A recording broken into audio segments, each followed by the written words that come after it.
Okay, देख भाई, बीमा का जो दूसरा उपयोग है वो कौन है? दी गई भौतिक राशियों के बीच संबंध स्थापित करना। मतलब कोई भी अगर अपने को फॉर्मूला दिया हो, अर्थात कहने का क्या, भौतिक राशि दिया हो और अपने को फॉर्मूला फाइंड आउट करना हो, तो हम इस बीमा के दूसरे उपयोग से कर सकते हैं।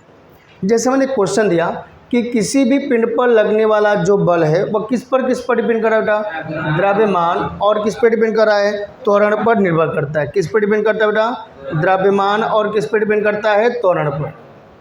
ठीक है, तो अपने को किसका सूत्र चाहिए? बल का सूत्र चाहिए। हम करेंगे क्या बेटा? हमने बोला कि कभी भी बीमा का तीसरा उपयोग अपने को लगाना हो तो कैसे लगाएंगे? सबसे पहले कोई भी भौतिक राशि जिस पर निर्भर करता है पर इसको समानुपाती करने का। बल किस पर डिपेंड कर रहा है? द्रव्यमान और त्वरण पर। तो पहले बल प्रोपोर्शनल द्रव्यमान और त्वरण, इसके घात x और इसके घात y। हो गया। समानुपाती चिन्ह हटाएंगे। समानुपाती अचलांक क्या लगेगा? k। यहाँ आ जाएगा mx/a/y। समीकरण क्या मानेंगे? e। अब क्या करेंगे बेटा? हम दोनों तरफ की क्या लिखेंगे? बीमा लिखेंगे। दोनों पक्ष लिखा है, दोनों तरफ की क्या लिखने पर? बीमा लिखने पर।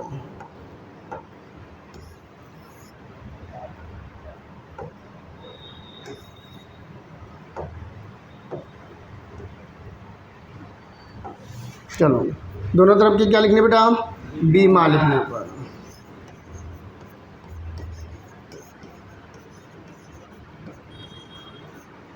देखो, दोनों तरफ की बीमा मतलब क्या करेंगे? बल की अलग बीमा लिखेंगे। तो F माने क्या है? बल। तो बल की जो बीमा होती है वो आपका कितना होता है? m1 L1 T-2। K क्या है? अचलांक है। अचलांक की कोई बीमा नहीं होती। तो हम पहले किसका लिखें? द्रव्यमान का। द्रव्यमान की बीमा होती है m1, घात x है तो x। ठीक है। दूसरा किसका लिखेंगे बेटा? त्वरण का। त्वरण की बीमा होती है L1 T-2, घात y है तो y। अब हम क्या करेंगे? इसको सॉल्व करेंगे। क्या करेंगे? सॉल्व।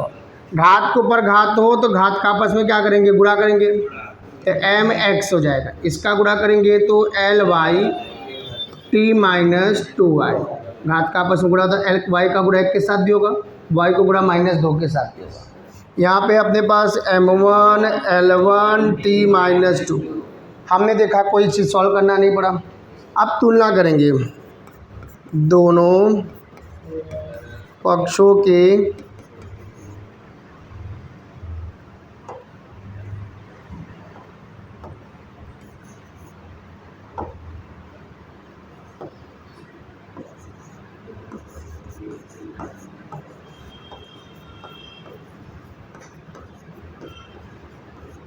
तुलना करने पर। अब तुलना कैसे करेंगे? तो m का m से किया जाएगा, l का l से किया जाएगा और t का t से किया जाएगा।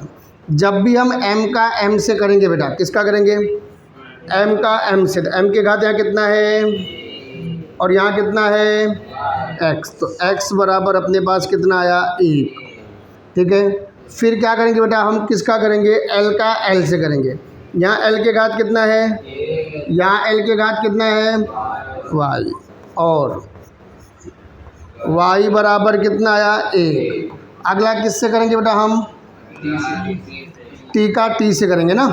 तो t के घात यहाँ कितना है ना। अब यहाँ पे कितना है बेटा?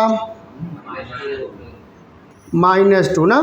तो y बराबर अपने पास कितना आएगा? -2y बराबर कितना आएगा? -2। माइनस माइनस 2 से 2 कट जाएगा तो y बराबर अपने पास कितना आएगा? 1। y बराबर कितना आएगा?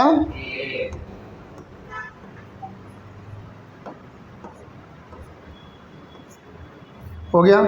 इसको समीकरण कितना मानेंगे? 2। इसको मान लेंगे 3 और इसको क्या मानेंगे? 4। अब ध्यान दें, कभी कभी क्या होता है, जब भी हम सॉल्व करेंगे तो y का 2 मान आ गया, भले 2 आया 4, उससे कोई फ़र्क नहीं है। दोनों में y का मान क्या आएगा? समान आएगा। कोई फ़र्क, कोई भी संख्या 2 बार आ गया तो समीकरण में तो कोई फ़र्क पड़ने वाला नहीं है। लेकिन दोनों कंडीशन में मान क्या होना चाहिए? बराबर होना चाहिए। बराबर है। हमें किसका किसका मान चाहिए था, एक्स और वाई का, तो एक्स का मान भी आ गया और वाई का। अब हम एक्स और वाई का मान समीकरण एक में क्या करेंगे, रख देंगे। एक्स और वाई का मान समीकरण एक में रखने पर रखो, तो f बराबर क्या आया, के एम एक्स, एक्स के घात कितना है, एक, ए वाई, वाई के घात भी कितना है, ए। अब इसको मैं ऐसे सकता है के एम ए, कोई प्रॉब्लम, यहाँ भी छोड़ सकते हो। के अचलांक है, बीमा कभी भी के अचलांक की कोई व्याख्या करता नहीं है, तो इसलिए उसकी हम गणना ही नहीं कर सकते। लेकिन याद ना इजी करने के लिए हम के बराबर क्या मान लेते हैं, एक। कभी भी याद ना अचलांक की बीमा गणना नहीं करता, व्याख्या नहीं करता। तो f बराबर क्या आएगा बेटा, एम में। हर जगह अचलांक अलग अलग होता है, अगर आपको ना पता चलता तो आप यहाँ तक भी छोड़ दोगे तो मार्क्स आपका क्या होगा, पूरा मिलेगा। क्लियर हुआ। हमने आपको बोला बीमा का तीसरा उपयोग है कि कोई भी भौतिक राशि दिया है उनके बीच हम क्या कर सकते हैं, फॉर्मूला फाइंड आउट कर सकते हैं। हमने माना ये क्वेश्चन बोला था, किसी वस्तु पर लगने वाला बल पिंड के द्रव्यमान और त्वरण ए पर क्या करता है, निर्भर करता है। तो भैया बल द्रव्यमान और त्वरण डिपेंड किया, समानुपाती किया, समानुपाती अचलांक क्या लगा, के, यहाँ क्या आएगा एम एक्स और क्या आएगा ए वाई, दोनों तरफ की क्या लिखेंगे बेटा, बीमा, बीमा लिखा तो M1 L1 T-2, द्रव्यमान की बीमा M1 और त्वरण का L1 T-2, इसको ब्रेक किया। फिर दोनों तरफ के बीमा की क्या किया मैंने, तुलना किया तो ए बराबर कितना आया, एक, वाई बराबर कितना आया, एक, और यहाँ भी वाई ब्रेको, एम का एम से, एम के घात यहाँ कितना है एक्स, यहाँ कितना है एक, तो एक्स बराबर एक, एल के घात वाई और यहाँ एक है तो वाई बराबर एक, T-2 है या -2 तो वाई बराबर कितना आया, एक। हो गया। अब एक्स और वाई का मान यहाँ उठा के रख देंगे, आपका फॉर्मूला आ जाएगा। एक सवाल हो गया। दूसरा सवाल देखते हैं, काक और स्टॉप करो, उसको यूज़ करना, बंद मत करना। चलो यहाँ ध्यान देना, दूसरा सवाल देखते बेटा। एक सवाल तो हो गया कि बीमा का कोई भी बीमा का दूसरा उपयोग ये था ना, क्या था कि किसी भी दी गई भौतिक राशियों के बीच संबंध स्थापित कर सकते हैं, जैसे मैंने आपको अभी बताया ये वाला फॉर्मूला ना। अब दूसरा देखते हैं, मैं आपको क्वेश्चन नहीं लिख रहा हूँ, कल आप सुनना कि किसी भी पिंड पर लगने वाला जो अभिकेंद्र बल है, कौन सा बल, अभिकेंद्र बल, लिख भी दो, चल लिख देता हूँ। किसी पिंड पर, या पिंड नहीं लिखना है तो इसको मत लिखो,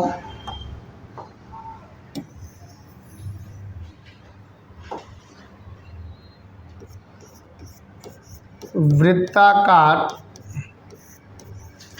कक्षा में गति करते पिंड पर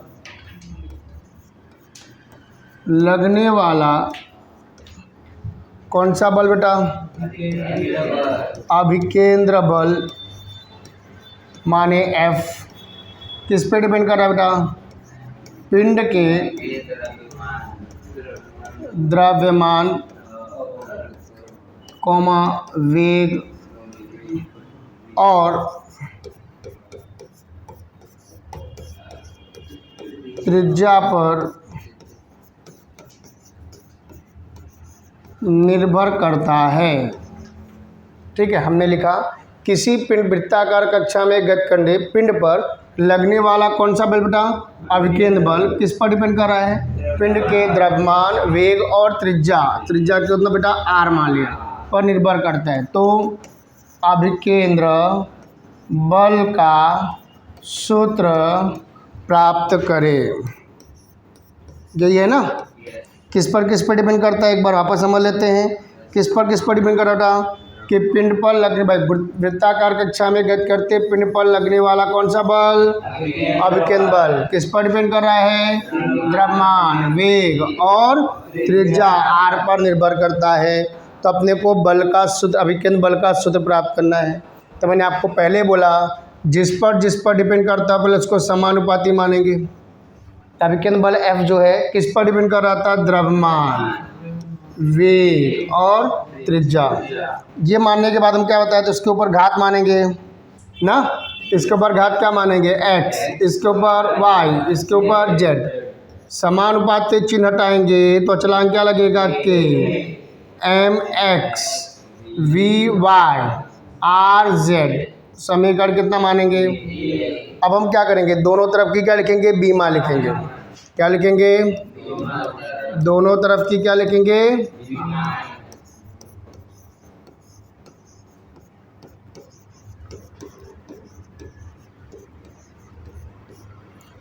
देख भाई दोनों तरफ के जब बीमा लिखेंगे तो एफ क्या है, अभिकेंद्र बल है। और कोई भी बल हो, अभिकेंद्र बल हो, वैद्युत बल हो, चुंबकीय बल हो, कोई भी बल हो, बल्कि एक ही बीमा थी।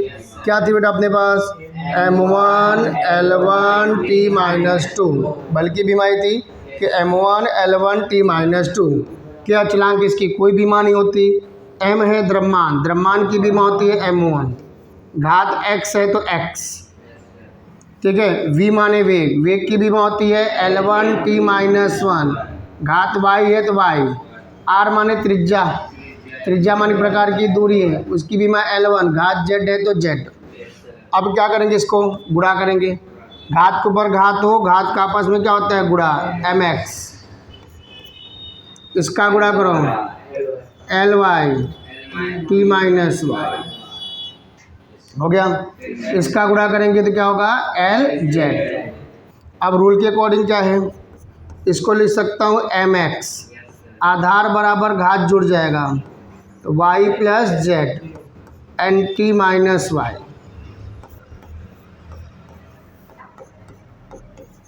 हो गया। अब क्या करेंगे, दोनों तरफ की बीमा की तुलना करेंगे, दोनों तरफ के बीमा की तुलना करने पर, ठीक है। अगर बीमा की हम तुलना करें तो तुलना हम कैसे करते बताया था, m का m से, l का l से, देखो m के घात यहाँ कितना है 1, यहाँ m के घात कितना है x, तो x बराबर कितना आया 1, समीकरण कितना माना 2। फिर क्या करेंगे बेटा आप, l का l से करेंगे ना, l के घात यहाँ कितना है 1, यहाँ कितना बेटा y प्लस जेड, तुम लिखेंगे y प्लस जेड बराबर 1, समीकरण कितना माना 3। और लास्ट करेंगे तुलना किससे, किसका करेंगे, यही ना, t का t से, t के घात यहाँ कितना है पक्का, कितना है -2, और यहाँ कितना है -y ना, क्या लिखेंगे बेटा -2y, सॉरी हो गया लिख दे रहा हूँ, गया कि नहीं, चलो ध्यान देना। हमने देखा -y बराबर कितना है, -y बराबर -2। हम यहाँ माइनस माइनस क्या कर सकते हैं, अगर हमने कट किया तो अपने पास क्या बचा, y बराबर कितना आया 2, समीकरण कितना माना 3, 4 मानेंगे, सॉरी समीकरण तो अपने डिपेंड करता है कितना मानना है। अब ध्यान देना, अपने को सबसे पहले मैंने बताया था जब भी हम तुलना करेंगे एकाक का मान तो आ ही जाएगा।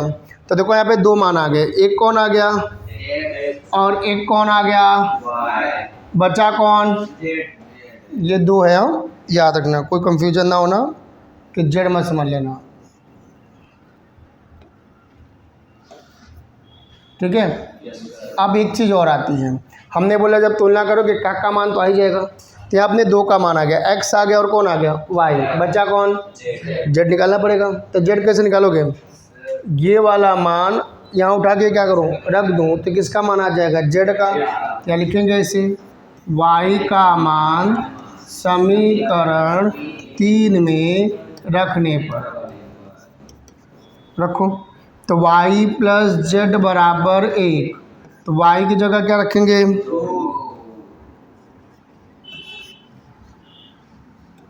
y की जगह क्या रखेंगे 2, प्लस जेड बराबर 1, जेड बराबर निकालूँ 1 - 2 बराबर कितना आया, आ गया जेड का मान। मैंने आपको बोला था जब x y और जेड का मान आए उठा के समीकरण 1 में रख देने का, लिख लोगे ना, x y जेड का मान कहाँ रखने पर, x y एंड जेड का मान कहाँ रखेंगे? समीकरण 1 में रखने पर। बेटा अगर समीकरण 1 में हम रखें तो अपने पास क्या आएगा? F बराबर, ठीक है, के एम एक्स है ना, एक्स की घात 1 ना, वी वाई, वाई की जगह कितना 2, जे आर है ना, आर जेड कौन है? Are Z. तो आर जेड की जगह क्या रखेंगे बेटा? आर जेड की जगह क्या रखेंगे? माइनस है, कि नीचे आ जाएगा। क्या लिख सकते हैं? के एम वी स्क्वायर बटे में क्या लिख सकता हूँ? आर। हो गया? यहाँ तक भी आप छोड़ दोगे कोई प्रॉब्लम नहीं है। क्या अचलांक है? मैंने पहले बोला कि अचलांक बीमा कभी अचलांक की व्याख्या नहीं करता, तो सवाल लगा तो कितना रखेंगे? 1। तो अपने पास क्या आएगा बताओ? F बराबर क्या आएगा? एम वी स्क्वायर बटे में आर। सिद्ध हो गया? कोई प्रॉब्लम? अब एक सवाल देखना है तो स्वाध्याय देखो, आप किताब में भी देख सकते हो। किताब में उदाहरण नंबर 5 देखो लिखा है, किसी सरल लोलक, दो क्वेश्चन पढ़ना, लिखा है किसी सरल लोलक ना, देखो किसी सरल लोलक पर विचार कीजिए। लिखा है सरल लोलक का दोलन काल, दोलन काल माने टी, दोलन काल बोलो चाहे आवर्त काल बोलो, कह रहा है दोलक के लोलक के द्रव्यमान m, लंबाई l और गुरुत्वीय त्वरण g पर निर्भर करता है। ठीक है, तो क्या करा बेटा? दोलन काल का सूत्र प्राप्त कीजिए। थोड़ा आगे पीछे हो सकता है लेकिन बार बार पढ़ लेना। किसी करा ना सरल लोलक का विचार कीजिए, सरल लोलक का दोलन काल टी, करा देखो लोलक के द्रव्यमान लंबाई जो लिखा हो, लोलक के द्रव्यमान m, लंबाई l और गुरुत्वीय त्वरण g पर क्या करता है? निर्भर करता है। तो दोलन काल का सूत्र प्राप्त कीजिए। दोलन काल बोलो चाहे आवर्त काल, दोलन काल क्या पहले समझ लो, बताया भी हूँ कि कोई वस्तु यहाँ से चले, ये प्रैक्टिकल भी है, लैब में जाओगे लैब प्रैक्टिकल भी है, कैसे पिंडों का वजन होगा, वजनदार छोटा सा होता है, उसको रस्सी से बांध के लटका देंगे, उसको थोड़ा सा खींच के ऐसे छोड़ेंगे तो ऐसे ऐसे दोलन करेगा। तो यहाँ से चले और यहाँ जाए और फिर यहाँ वापस आए, कितना दोलन हुआ? तो यहाँ से यहाँ जाए और यहाँ वापस आए, एक दोलन। तो एक दोलन पूरा करने में जितना समय लगता है ना, उसी को क्या कहेंगे हम? दोलन काल कहते हैं बेटा। क्लियर हो गया? या आवर्त काल कहेंगे।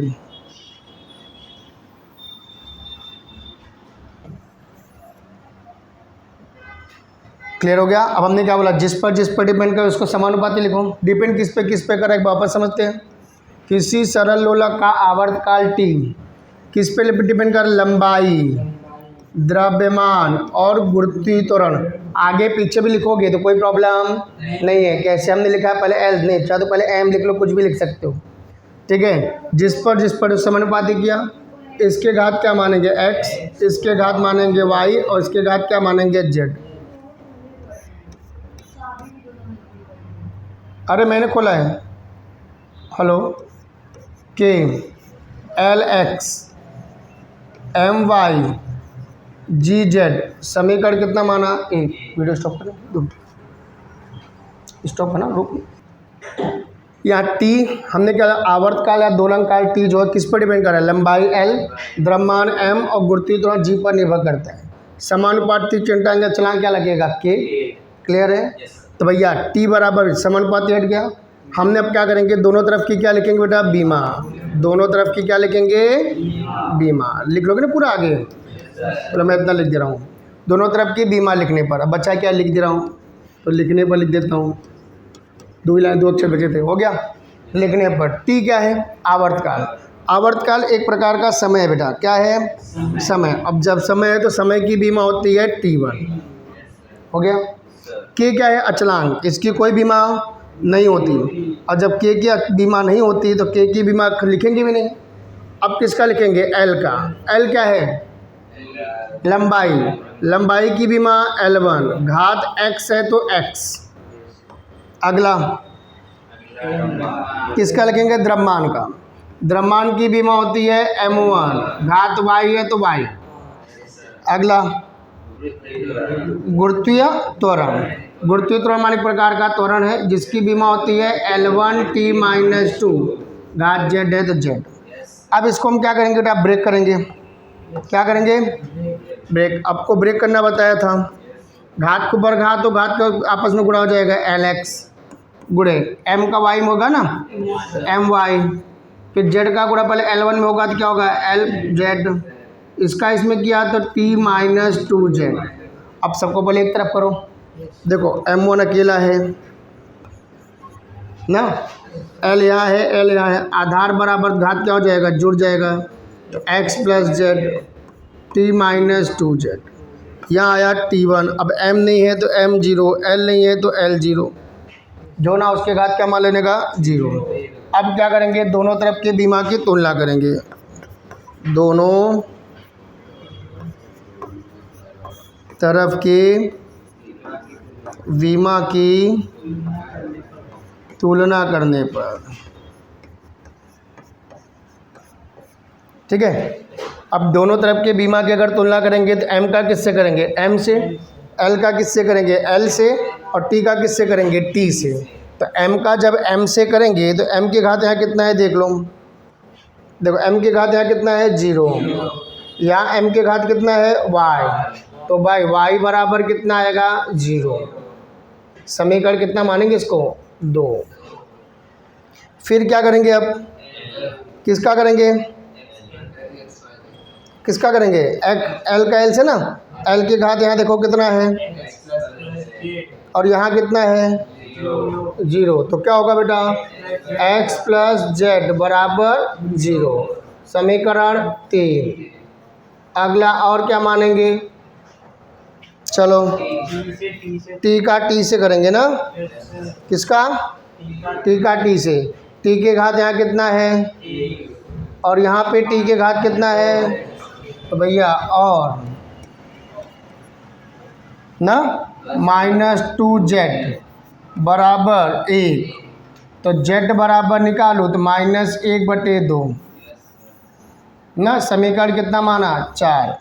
मैंने आपको पहला वर्ड यूज़ किया था कि जब भी हम मानेंगे तो इसमें का मान तो आ ही जाना चाहिए, तो एक नहीं आया 2 का मान इसमें भी आ गया, किसका किसका आया y का आया और z का आया, बचा कौन x, तो z का मान यहाँ रख दे रहा हूँ, क्या लिखेंगे किसका मान बेटा z का मान रखने पर, चलो z का मान समीकरण 3 में क्या करने पर बाबू रखने पर, अगर रखे समीकरण 3 में तो x प्लस जेड की जगह माइनस 1/2 बराबर 0, तो x बराबर आया 1/2 आ गया, किसका मान आ गया x का, हमें किसका किसका चाहिए था y का चाहिए, x का चाहिए था, y का चाहिए और z का, तीनों आ गए।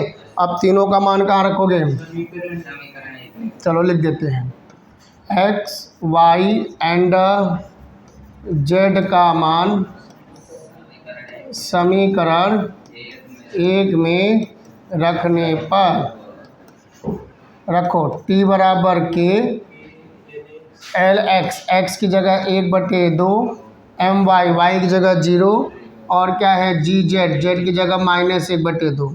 याद है m के घात 0 का मान कितना होता है, m के घात 0, m के घात 0 इसका मान कितना होता है बेटा, तो 1 होता है। ख़त्म हो गया ना, अब ये ख़त्म हो जाएगा तो t बराबर क्या आएगा बताओ, k l पावर 1/2, इसको नीचे ला सकता हूँ, तो माइनस से नीचे ला के क्या हो जाएगा प्लस, इसको ऐसे सकता हूँ t बराबर के l बटे में g, टोटल के घात क्या ले सकता हूँ 1/2, अब 1/2 हटाएंगे ना तो रूट में आ जाएगा क्या l बटे में g,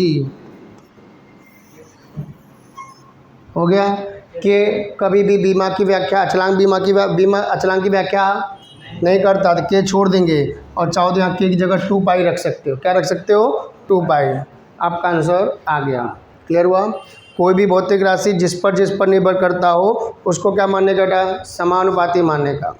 ठीक है, समानुपाती मानने के बाद दोनों तरफ की क्या लिखेंगे बीमा, फिर बीमा को सॉल्व करेंगे तो m को एक तरफ, l को एक तरफ, t को एक तरफ, फिर दोनों तरफ के बीमा की क्या करेंगे तुलना करेंगे, तुलना करेंगे तो y x y z जो मान है उसका मान आ जाएगा, नहीं तो समीकरण बनेगा, फिर समीकरण सॉल्व करके x y z का मान निकाला, फिर समीकरण 1 में क्या करेंगे रख देंगे, आपका आंसर आ जाता है। कोई भी फॉर्मूला सब में यही लगेगा। ठीक है, अगला सवाल देखते हैं। चलेगा आपके, हमें पता है, हमें अचलांक पता नहीं है, लेकिन आपको पता है ना टी बराबर क्या था, के रूट में एल बाई जी, बट ये अचलांक हर जगह अलग अलग होता है। तो यहाँ पे अचलांक क्या मानेंगे, 2 पाई। क्यों, रीज़न बताया था, कोई भी प्रैक्टिकल करेंगे उसमें त्रुटि होती है, क्या होती है, और हर जगह त्रुटि अलग अलग होने के कारण अचलांक भी अलग अलग आता है, इसलिए यहाँ पे अचलांक 2 पाई लेंगे। बट ये बीमा की व्याख्या, बीमा इसकी व्याख्या नहीं करता, इसलिए तुम यहाँ भी छोड़ दोगे, कोई प्रॉब्लम नहीं है। अगला सवाल देखने का और देख लेते हैं, ठीक है। जैसे देखो, एक उदाहरण ले रहा हूँ, किसी कण की गतिज ऊर्जा किस पर डिपेंड कर रहा है, द्रव्यमान और वेग पर निर्भर करता है। मैं डायरेक्ट लिख दे रहा हूँ, किसी पिंड की गतिज ऊर्जा किस पर डिपेंड कर रहा है बेटा, द्रव्यमान और वेग पर क्या करता है, निर्भर करता है। तो जिस पर निर्भर किया उसको समानुपाती मानो। यहाँ घात क्या मानोगे, x, और यहाँ क्या मानोगे, y। इसको हटाओगे, अचलांक क्या लगेगा, k, ये स्मॉल के अचलांक है, x v y। समीकरण कितना मानूंगा, अब क्या करेंगे, दोनों तरफ की विमा लिखने पर, दोनों तरफ की क्या लिखने पर, विमा लिखने पर। चलो विमा लिखो, के क्या है, अचलांक है ना, अचलांक की बीमा होती है बेटा, सॉरी के क्या, कुल गतिज ऊर्जा है, गतिज ऊर्जा की बीमा होती है m1 L2 T-2, ये स्मॉल के अचलांक है, इसकी बीमा नहीं होगी।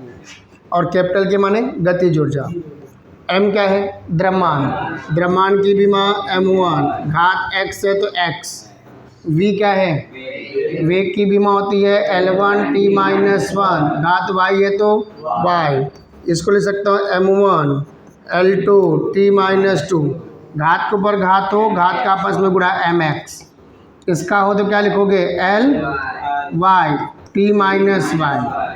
अब हम करेंगे क्या, इसके दोनों तरफ की बीमा की तुलना करेंगे, कुछ सॉल्व करना नहीं है, दोनों तरफ के बीमा की क्या करेंगे, तुलना करने पर लिख लोगे ना, दोनों तरफ की बीमा की तुलना करने पर, m का m से करो तो x की घात कितना है, यहाँ x है ना, यहाँ 1 है तो x बराबर 1, l का l से, y बराबर कितना आया 2, और t का t से, माइनस y बराबर -2, माइनस माइनस कट गया, y बराबर, मैंने आपको बोला भले 2 बार मान आएगा, लेकिन दोनों बार मान क्या होना चाहिए, बराबर। आ गया x y का मान, अब x और y का मान समीकरण 1 में रख दोगे, x और y का मान समीकरण 1 में रखने पर, ठीक है, चलो रखो, तो k बराबर स्मॉल के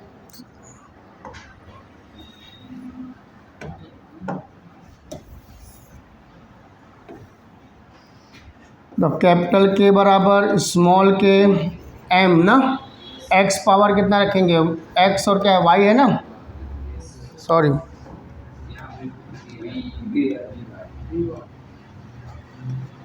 यहाँ पे क्या आएगा, v y रख दो, k m x, x की घात कितना रखेंगे बेटा 1, v y, y की जगह कितना रखेंगे 2, तो k m1 v स्क्वायर, कोई तकलीफ, कैपिटल के हो गया। यहाँ के अचलांक है ना, यहाँ अचलांक के बराबर होता है 1/2 रखेंगे, तो कैपिटल के बराबर 1/2 mv स्क्वायर। हमने बताया बीमा कभी भी अचलांक की व्याख्या नहीं करती, इसलिए आप यहाँ भी छोड़ दोगे तो कोई प्रॉब्लम नहीं है, स्टॉप कर दो। क्लियर हो गया।